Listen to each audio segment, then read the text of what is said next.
Kitalo nnyo muganda kitalo tubadde tulimu akakunkuna naye kati twongedde okukakasa enteekateeka za puroguramu zonna ez'okuziika zigenda kutambula zitya? Of course kati katuuse essaawa zino twatuuse essaawa nyakitundu abo tumulisiivinga kati agenda kuba aba executive funeral service agenda kuba nga abeerayo paka nkya atwalibwe mu kyaki essaawa nnya olw'ensonga nti kati tusobola lumbe essaawa zino right now because bamuleese nga yeetaaga okugenda mu funeral service bamuteekemu eddagala so kati enkya badde long journey so kati enkya bagenda kuba nga bamutuwa tugende mu kyaki olunava mu kyaki then tumutwale makaabi bagenda okubeera okukungubaga ogabongere puroguramu nga bwetambula awo bwe tunaava alina amakanti ga mirundi ebiri okosi ajja kugenda atujja mutwalako ne ku national theatre nga tumaze okuva mu makaabi kusande agenda siibawo agenda beerawo kiro agenda kubeerawo okuva olweggulo lonna paka saawa ogwekiro then ku saawa mwenda awo olekere mukyalo ogenze n'ogamba ne mukyala asuleyo ate azikwe ku lwokubiri nga 21 buki ogenze n'ogamba nti obaddemu akakunkuna kyogamba okuva ewafuna amawulire obadde tokkirizanga obukosi era nga bwomanyi nti kati nze amalula tuluzinza abantu bangi naye nti oba tokikkiriza kuba n'okumubika osigayo ogamba tekisoboka muli oba ne positive ki oba ne positive vibe nti no tekisoboka nowe tegera paka okitegeera ate lwenabyeeko ate kati sawa zino tumulisiivinze ali mu keesi sitiiro era nzawendabye ku passport nga era sikikkiriza onfuna nti oba ne positive vibe nzawendabye ku passport nga bagikubyemu ebituli n'empapula zibamuleeteddeko ezimu tukakasa nti ye muntu waffe kati ate awo nze wenzikiririza sigaanye nti bamutubikkuliddeeko awo naye nze wendabye nti passport ye yennyini weeri ate nga bagiwumuddemu ebituli bali okuva mu Amerika ne manya abo abasajja tebakola nsobi byaddala muganda waffe yatuviira ddala ku maaso katusabe mukama amuwe ekiwumula ekyemirembe adde mikwano gye abamu basembayo okwogera naye ku lunaku lwenyininyini lwenyini lweyafa naye eya happiness omuli genomegati mu Amerika Canada omuli Grace Kamate mubawala n'abawala bangi tubadde tukwatagana tukolagana wamu oli waba agenda okukola embaga wafiiriddwa maama taata nga tubeera wamu kibiina kyaffe ekyo bagita happiness kyembadde mu Amerika by Grace Kamate ne Misa Semakula so bwemundaba lubanga akiikiridde Misa Semakula nze manager zaayiwe ya ne Bobi Wine naye tumukiikiridde promoter wa artist ogambye bagenda ziika saidi wa Lwampala okuva mu Mbalala mayiro nga 25 okuva Embalala mu tawuni okutuuka aweerwa Empala mayiro nga 25 ku 3 kiringira kuva Kampala paka wano Entebbe si wawanvu nnyo nnyo kale tweyanze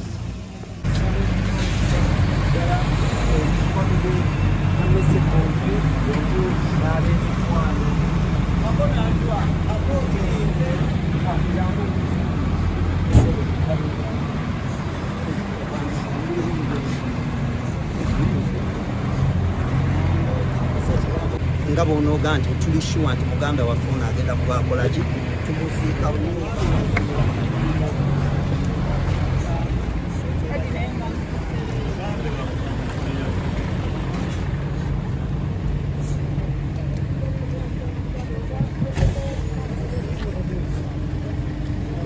bakulu bambi mujambe kwa moja alabe kukopi ya katuka uyapie mne Amot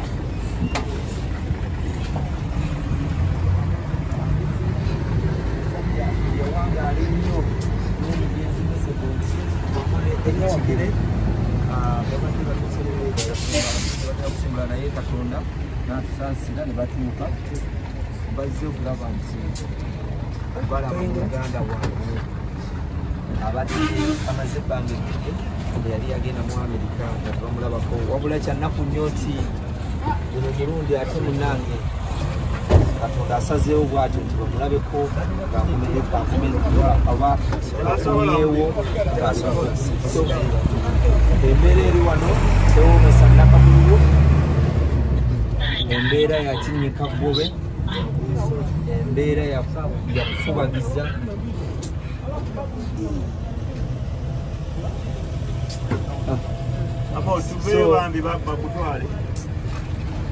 tusaasire nnyo famire y'omugenzi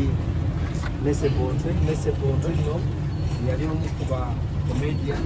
ate nga muyimbi ate nga akola ku abebyesi y'omu ku bamanyikibwa nnyo era abatutumula nnyo abakiyita akazanyiikirizi y'omu ku era tugenda kubakkiriza omubiri gw'omugenzi bagwongereyo naye nga Makona kitalo nnyo kitalo ddala ekya boosi wange muganda wange mukwano gwaffe Mesebontwe tusaaliddwa nnyo omusajja omusimu wangu wakuzikawo kubanga bwe yatusiibula nga agenda mu Amerika ffenna era twalina essuubi nti era nga bwazzeerandiza era bw'anaatuukayo nga nawe bw'onoogamba nti ninayo omuntu wange mu Amerika gwe nsobola okukontakitinga nemba nga nange nfunira opportunity okugendako mu Amerika olw'ensonga nti Mese abadde atumanyi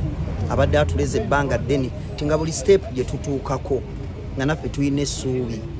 nga bw'onoogamba nange nina omuntu wange asobola okunyambako ku bino kuba nze kati ebyennyonyi mbadde ntambula naye nga nange oli bwakubuuza nti mu Amerika olina yaani ng'omanyi Mese akolaki Mese gyali ng'ojjako ekyoga nti yali agenze mu Amerika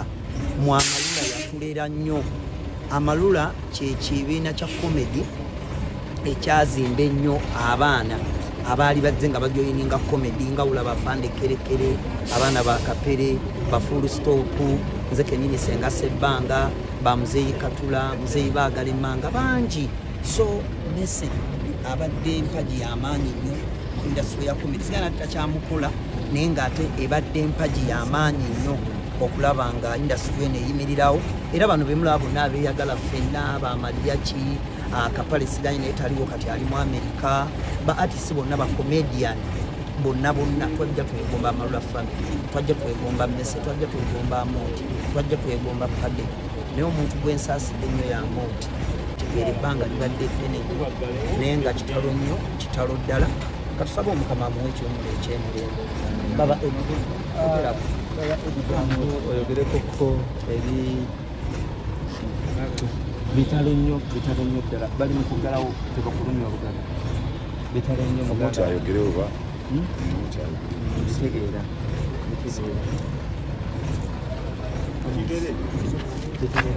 kitalo nnyo ddala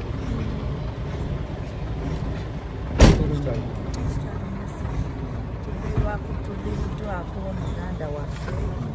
mukwano gwaffe omwagalwa w'abangi simanyi nakumanya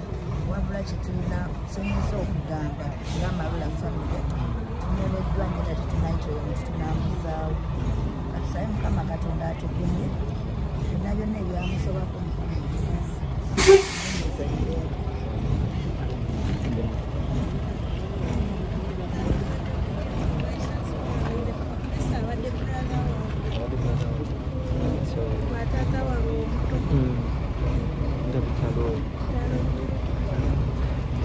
embeera bwetyo bwemidde abantu embeera gye bali muloozi muganda yagenda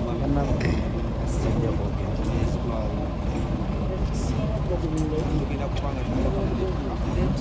esaawa zino agenda kusimbula era nga mbiri gw'omugenzi bagenda kukola mu makanga abo bagukoleko wano twasabye bannayuganda National Theatre tetugenda kukaaba era twataddewo enteekateeka wamu ne sawundi yennyini emizindaalo egyaffe tugenda kusawuna backline tugenda kuyimba live era abayimbi bonna badde batamanyi nteekateeka eno wamu ne bannabitone abalala badansa bannanga abayimbi nga kitwakola mugenzi Katolobwama muganda waffe oyo nemmese bwe tugenda omuserebulatinga abayimbi bagenda kubeerawo mujje abayimbi bannabitone mujje tuyimbire emmese bakomediani mujje tumuzanyire emmese abanazanya drama ng'olinayo skiti tekigaana mmese ku National Theatre nga wali maka gaffe agabannabitone bwe tunaba tumututteyo abayimbi mujje tugenda kuyimba music wali backline weri abayimba live abadansa mujje stage genda kubeerawo